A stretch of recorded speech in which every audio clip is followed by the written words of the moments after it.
I was quite sorry to read the story today about Iain macwhirter. You probably haven't come across Iain macwhirter, and you're probably unlikely to come across him now. He's been, I think, sacked from his job in the newspaper. Um, he wrote a tweet, a very foolish tweet, and I'm going to talk for a few minutes about humour and about the dangers of humour. I came across uh, the biggest danger of humour a few years ago when I wanted to see whether or not UKIP was as racist as people claimed. Uh, I met many people in UKIP. I thought many people were well-meaning and were principled, and many of them shared my concerns that Europe was falling into chaos.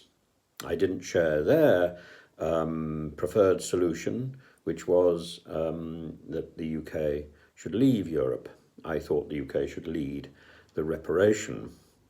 But we started at a point of reference, and indeed, it was a very interesting and very exciting experience.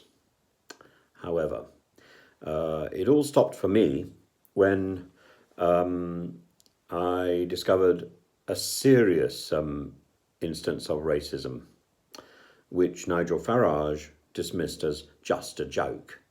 And I ended up resigning as a parliamentary candidate. I was supposed to be taking on Andrea Leadsom, which I rather enjoyed. And I thought, you see, when racism is rarely intentional, racism is something that happens without one thinking.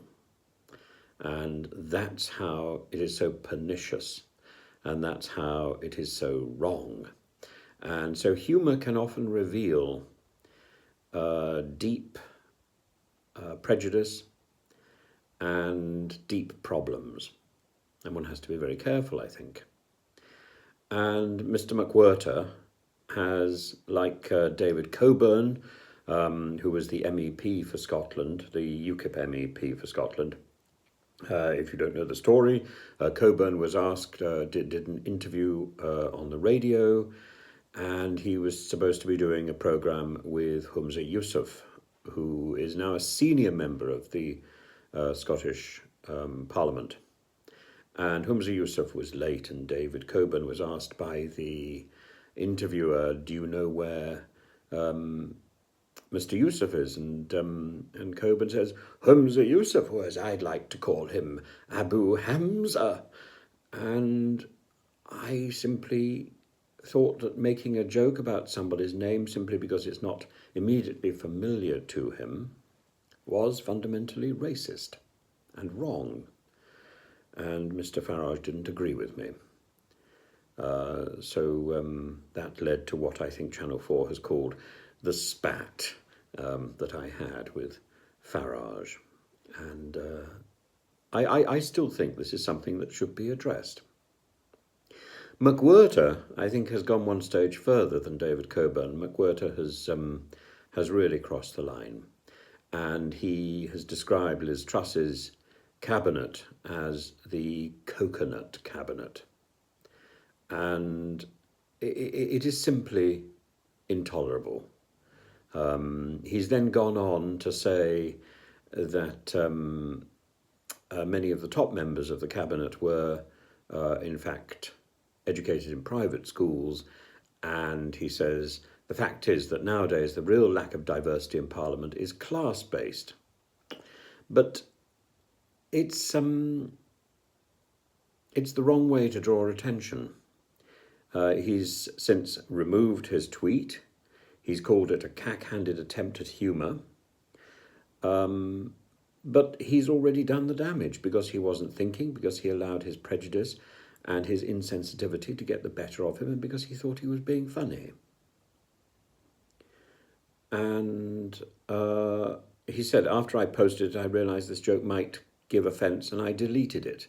It was unacceptable language wide open to misinterpretation, and I am sincerely sorry for the distress I have caused. Well, I'm sure he is. I've repeatedly applauded the Conservatives for having the most diverse cabinet in British history. Indeed, I tweeted earlier that the Truss cabinet made the Scottish government look hideously white. I've always championed racial diversity in my columns, and I'm dismayed that my cack-handed attempt at humour suggested otherwise. And the Scottish Herald has now suspended Mr macwhirter's columns while it looks into the incident. I trust he will not be reinstated. He was formerly a rector of Edinburgh University. I remember very well when I was in St Andrews University, the role of the rector is a charming role and a very important one. In my day, it was Timbrook Taylor, which was delightful.